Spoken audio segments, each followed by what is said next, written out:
Resumido. Olá, eu sou o Bruno Natal, hoje é dia 20 de fevereiro e no Resumido número 251, a era da imaginação, excesso de autodocumentação online, Bard virou Gemini, identidade falsificada, podcasts de atletas e muito mais. Vamos nessa, Resumido!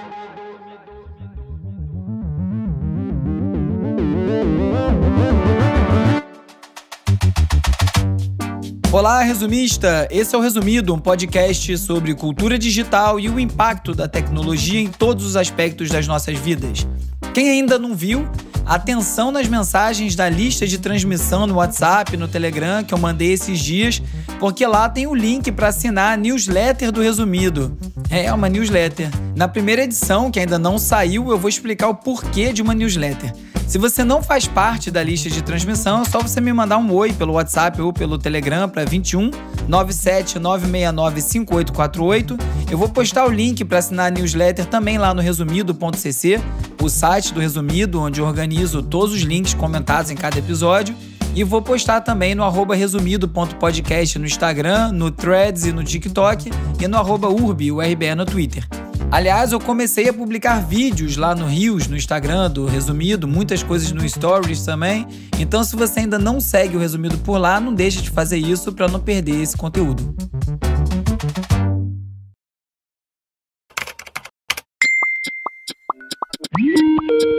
Vamos de cultura digital e como o nosso comportamento online ajuda a moldar a sociedade.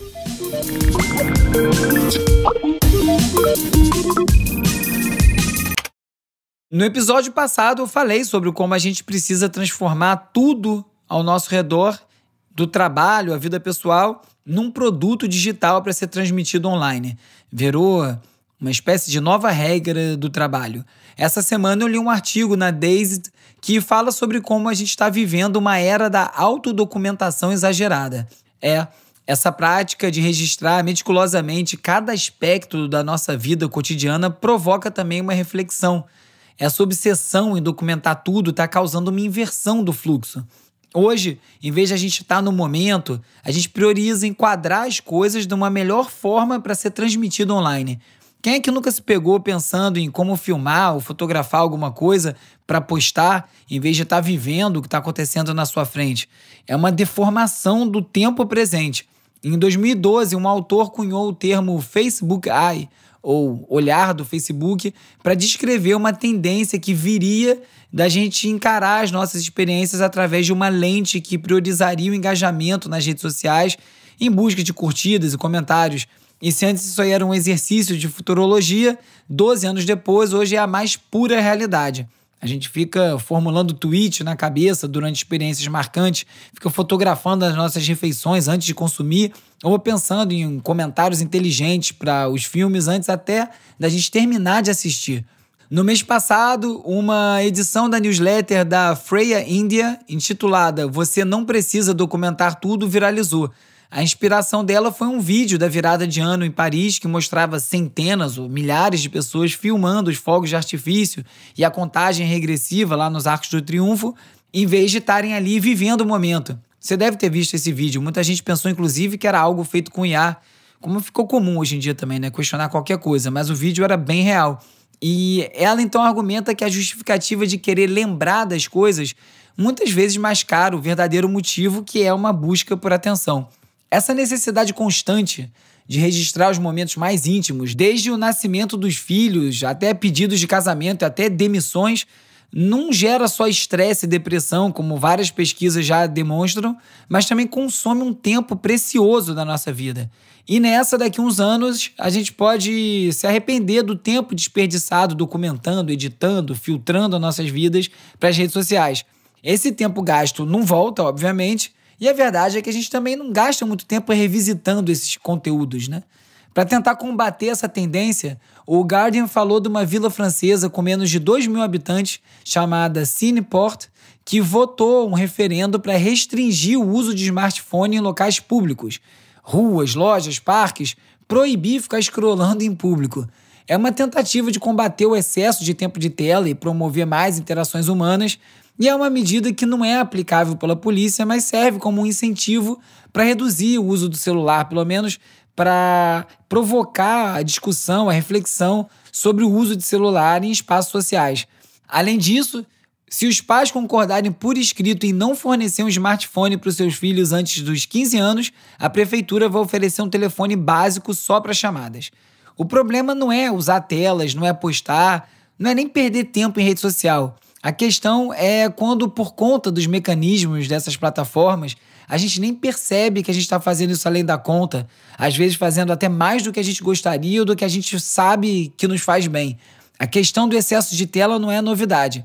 Felizmente, esse hábito bem cansativo começa a ser debatido e até questionado.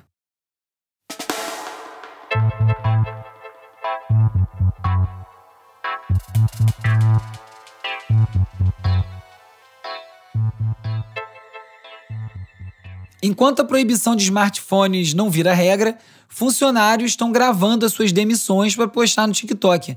Uma tendência que, apesar de gerar solidariedade, pode ter consequências profissionais bem negativas ao longo do prazo.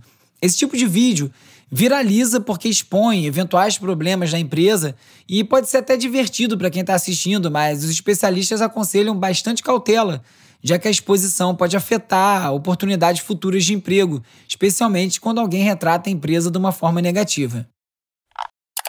Se as pessoas estão perdendo a noção do que falam e postam publicamente, no privado a coisa pode ser ainda pior. Um adolescente britânico foi preso e recebeu uma multa de 22 mil libras, quase 140 mil reais, por uma piada feita no Snapchat que acabou provocando um alarme de ameaça de bomba num voo de Londres para a Espanha. O rapaz achou boa ideia postar uma mensagem para os amigos dizendo que ia explodir o avião e que era membro do Talibã. O problema é que ele usou o Wi-Fi do aeroporto e a mensagem foi interceptada pela inteligência britânica, o que levou as autoridades espanholas a escoltar o avião com um caça. E é esse valor aí que é o da multa, reembolsar o Estado espanhol por esse gasto. O menino foi preso, mas as acusações foram retiradas, já que o juiz considerou uma piada inofensiva e feita num ambiente privado. O mais importante dessa notícia é o seguinte: se você nem imaginava que usar uma rede Wi-Fi pública é um risco de privacidade enorme, agora você ficou sabendo. Estamos sendo monitorados o tempo todo, isso aí não pode ser esquecido, você provavelmente passa boa parte do tempo sendo gravado, mesmo quando está em casa e nem sabe. E não adianta nem ter uma tampa na câmera frontal do seu computador, eu tenho. Tenho fita no celular, tenho tudo isso. Para você ter uma ideia, um estudo do MIT revelou que sensores de luz ambiente em dispositivos eletrônicos, aqueles que são usados para ajustar o brilho da tela no computador ou no celular automaticamente, podem ser hackeados para espionar os usuários.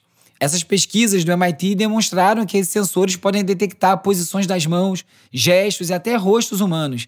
A sugestão dos pesquisadores é que os fabricantes reavaliem as permissões padrão dos sensores e considerem alterar sua localização nos dispositivos para reduzir riscos sem comprometer o conforto do usuário. A Anatel rejeitou a certificação do Flipper Zero, um dispositivo de $200 que é capaz de clonar sinais NFC e RFID por risco de atividades ilícitas. São os sinais que você usa para chaves eletrônicas de carro, para cartão de crédito por aproximação. É um aparelho relativamente simples, mas ele é capaz de invadir redes públicas e, como eu disse, clonar cartão e outros aparelhos eletrônicos. Eu sempre quis ter um desses só para poder invadir caixa Bluetooth na praia e dar um play no gemidão do Zap, ou então para desligar a TV em lugares públicos.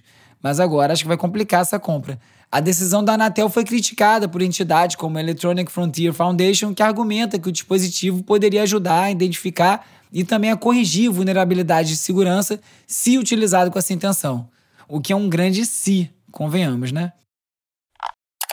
Um artigo da Singularity Hub chamou a atenção para o fim da era da informação e o início do que deve ser a era da imaginação. Segundo o artigo, esse aí vai ser um período onde a criatividade e a imaginação vão ser os principais geradores de valor econômico. Com a automação eliminando empregos braçais e as tarefas repetitivas e mecânicas, os empregos que exigem criatividade e pensamento complexo vão se tornar os mais relevantes. E para dar conta disso, a educação precisa se adaptar e passar a enfatizar a habilidade de sobrevivência no século XXI, promovendo a criatividade que vai ser essencial em todas as profissões. Essa era da imaginação não apenas vai valorizar a economia, mas também permitir imaginar e criar futuros desejáveis, o que evidencia que a imaginação é mais importante que o conhecimento. This is the kind of video an AI could create yesterday. Agora é o momento de explorar as transformações causadas pelas inteligências artificiais. And today, it can do this. Holy mother of papers! Essa foi a reação do youtuber húngaro Karoly Zsonai Ferrer, do canal 2 Minute Papers, ao Sora, a ferramenta de geração de vídeos a partir de texto anunciada pela OpenAI. Com 1,5 milhão de assinantes, esse canal é responsável pelas melhores narrações de análises de coisas tech em toda a internet. E essa empolgação toda não é à toa, não. Os vídeos ultra realistas divulgados pela OpenAI até aqui são embasbacantes. O Sora ainda não está aberto para o público. Eu publiquei alguns desses trechos com comentários no Reels do Instagram do Resumido. Dá uma conferida lá. Saber lidar com as IAs vai ser fundamental para essa nova era, e na semana passada a gente viu um outro grande avanço nessa tecnologia, agora com a Sora. Ao contrário dos modelos de imagem anteriores que se limitavam à geração de imagens estáticas, como o DALL-E da própria OpenAI ou Midjourney, o Sora expande esse horizonte criativo ao produzir sequências de vídeo de até 1 minuto extremamente realistas. Nas imagens divulgadas, esse modelo cria cenas a partir de prompts de texto que vão desde uma mulher caminhando por uma rua de Tóquio iluminada por neons vibrantes num clima meio cyberpunk, até mamutes caminhando por uma paisagem nevada. Você deve ter visto zilhões de posts com alguns desses vídeos passando pelo seu timeline, e eles demonstram aí uma capacidade absurda de execução. O Sora também é capaz de entender como os objetos e os personagens devem existir e interagir no mundo físico, incluindo aí a capacidade de gerar cenas com múltiplos personagens, tipos específicos de movimento e detalhes precisos do sujeito, do fundo. Isso promete ser uma ferramenta bem poderosa para profissionais criativos, de artistas visuais, designers, cineastas e também para fraudes e desinformação de todo tipo que você puder imaginar. Mas, ou você achou que não ia ter um mais? Parte de mim continua um bocado cético porque eu sei que não é bem assim que a banda toca. Uma coisa é ver uma imagem impressionante gerada pelo Sora, na qual eu não tive nenhuma participação, eu não pensei na cena, não imaginei algo na minha cabeça. Então, o que foi apresentado impressiona mesmo só pelo realismo. Mas é uma coisa totalmente diferente uma ferramenta conseguir traduzir exatamente o que está na minha cabeça. Eu já travei o ChatGPT diversas vezes e já desisti de supostamente aumentar a minha produtividade quando eu percebi que ficar tentando domar o robô para executar o que eu queria que fizesse tomava mais tempo e dava mais trabalho do que sentar e escrever. Todo mundo já passou por isso, eu acho, né? Você faz uma solicitação, vê um texto ok em termos de estrutura, mas precisa afinar alguns trechos. Aí você pede um ajuste no segundo parágrafo e vê um texto inteiro novo, inclusive com alguns trechos melhores que o anterior. Aí você pede para manter o trecho X, adicionar o trecho Y, e daqui a pouco você tem um texto muito doido, tem mais opção para escolher do que você pode imaginar, e o que resta é pegar uns retalhos para começar o texto, descartar as partes de A e eventualmente escrever do zero. Vai ver, isso aí serve para destravar o processo, como algumas pessoas dizem, mas eu sei lá, viu? Ou então, o que também dizem é que você não deve esperar o resultado final, e sim um assistente, o que eu concordo, e para isso é bem bom. E se esse for mesmo o caso, acho que alguns empregos não estão tão em risco assim. Agora, voltando para o Sora, quando a gente fala em imagem, o processo todo é muito mais complexo. Do que se imagina, do resultado que vem, dos ajustes que são necessários. E muitas vezes, para ajustar tudo o que precisa numa imagem que vier em vídeo, você precisaria ter um conhecimento profundo de fotografia, de direção de arte, de cena, para conseguir deixar como você imaginou. Isso aí para não falar no que você nem vai conseguir identificar porque você não está gostando, porque você não tem expertise nem para reconhecer o que está ali. Então é claro que essas ferramentas vão adiantar muitos processos, ainda mais no audiovisual, que não é tão simples quanto sentar e escrever um texto, exige equipamentos caros e tudo mais, mas eu ainda acredito que os especialistas vão ter o seu lugar, mesmo que sejam novos especialistas.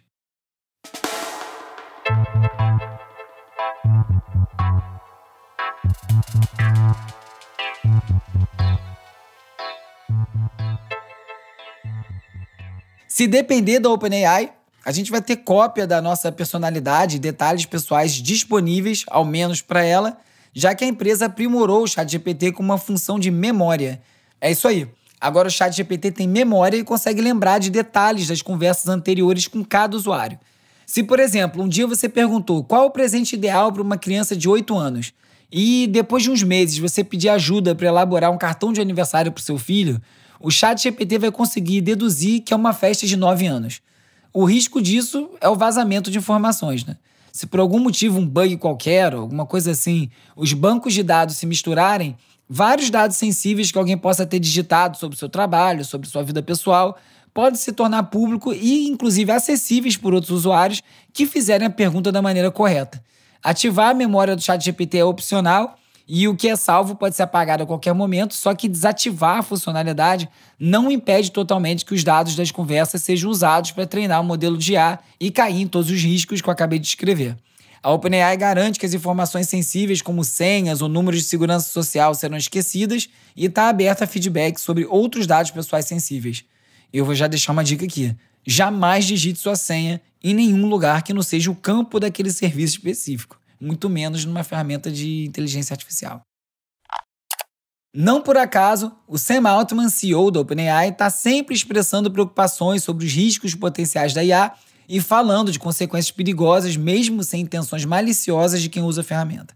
Numa conferência em Dubai, o Altman destacou preocupações não com os possíveis robôs assassinos, mas sim com desalinhamentos sociais sutis causados pela IA.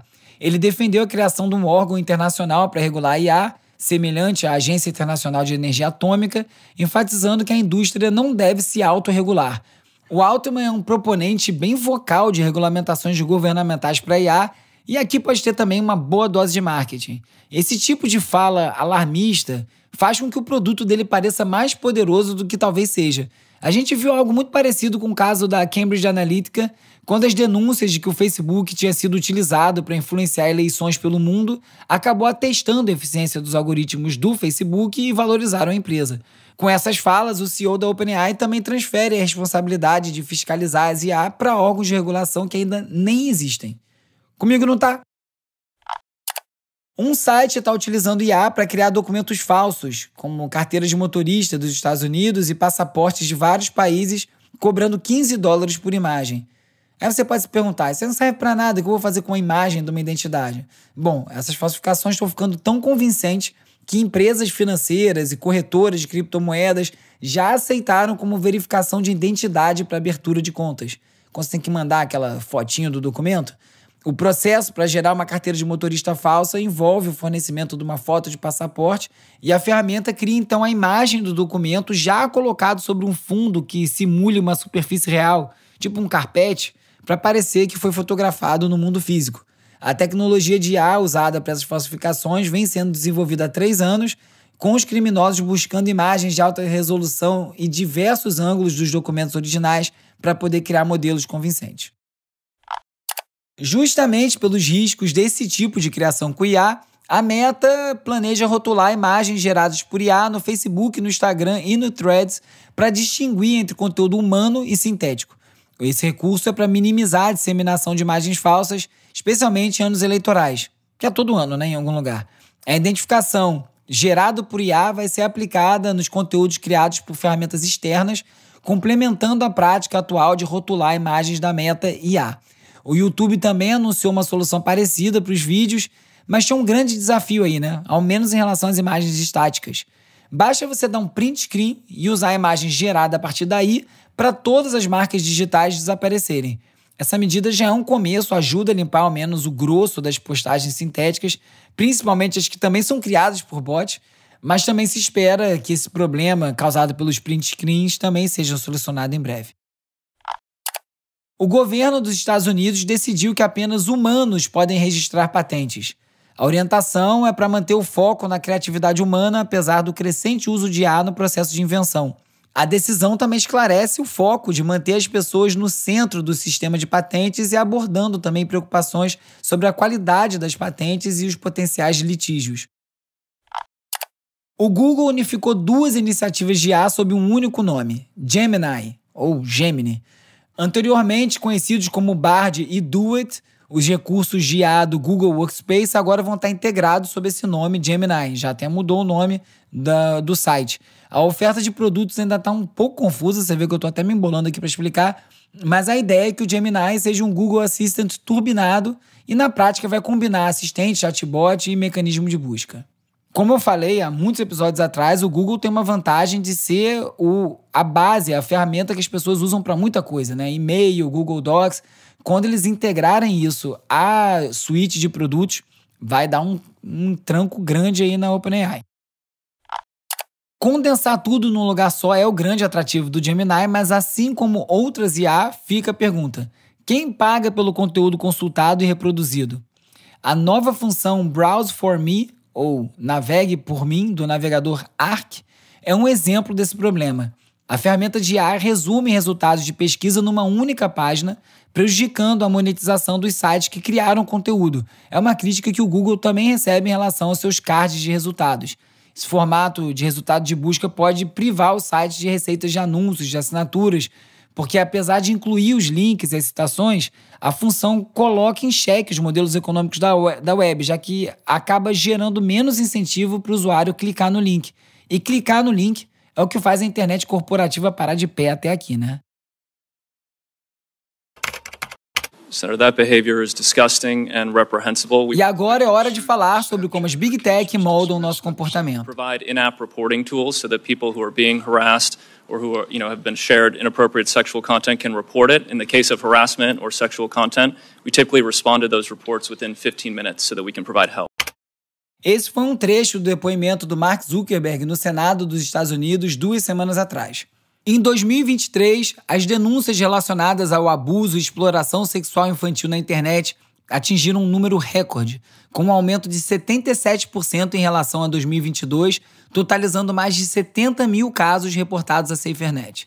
A ONG, que atua há 18 anos na proteção de direitos humanos online, observou também um aumento geral nas denúncias de violações, somando mais de 100 mil casos.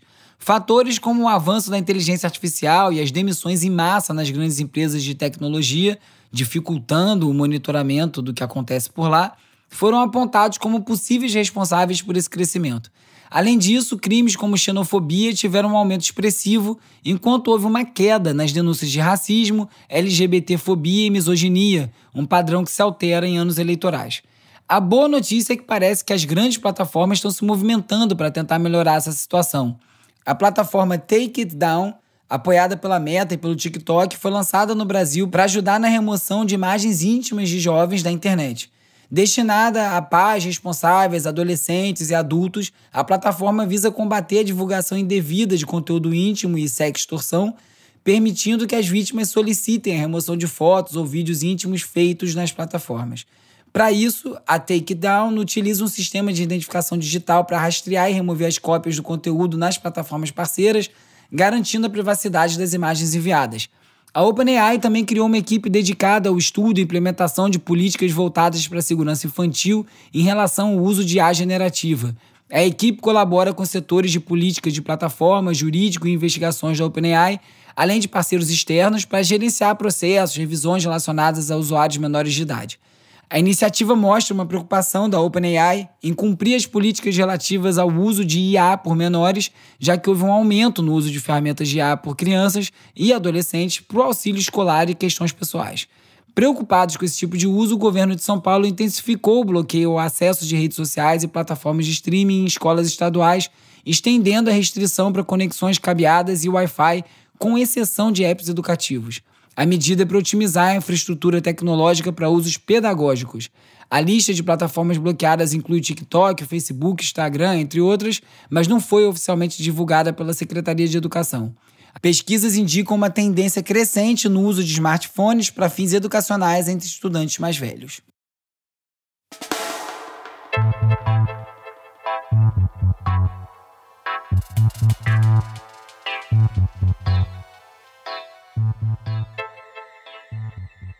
Um projeto de lei apresentado na Câmara dos Deputados propõe criminalizar a divulgação não autorizada de conversas em aplicativos de mensagens como WhatsApp e Telegram. Ou seja, é criminalizar o print screen de conversas privadas e espalhar por aí. Batizado de Lei Jéssica Vitória, em referência ao trágico caso da jovem que tirou a própria vida após ser vítima de boatos disseminados por perfis de fofoca, O objetivo dessa proposta é prevenir casos de abuso e violação dos direitos individuais e prever responsabilização civil e pagamento de danos morais de até 10 salários mínimos, cerca de R$14 mil.